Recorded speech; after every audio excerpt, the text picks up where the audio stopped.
Kaixo, ongi etorria. Bi adibide hauekin ikusiko dugu triangeluak noiz diren antzekoak eta orduan falta zaigun aldea nola kalkulatu daiteke. Orduan, goian, ikusten duzu bezala, dago makil bat eta suposatzen da itzalak direla. 5 metroko itzala eta makila 2 metrokoa da. Orduan, jakin behar duguna da, dorre honen altura zenbatekoa den eta kalkulatu dugu adibidez hemendik. Honeaino, itzal guzti hau, 18 metrokoa dela. Badakizue beti perpendikular egin behar dela, ezta? Galdera da, egiteko proportzioa ikusi behar dugu, behintzat bi angelu berdinak diren. Homologoak diren angelu hau eta angelu hau berdinak aldira, bai, zergatik, ze hemen dugu zuzen bat eta biak dira perpendikularrak. Orduan, paraleloak direnez, zer dira? Angelu berdinak.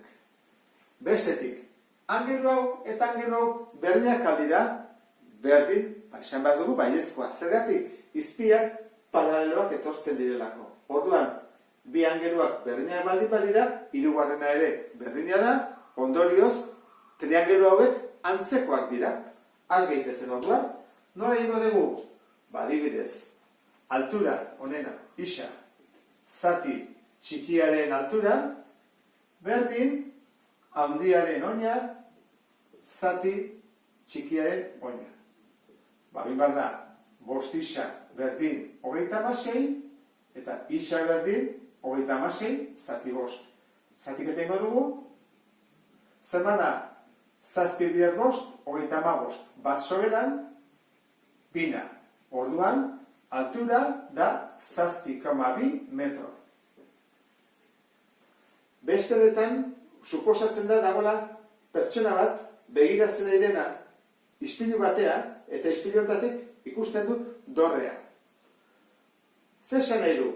Angelu hau eta angelu hau berdinak aldira, bai, badakizue isladatzerakoan angelu berdinakin ateratzen dela.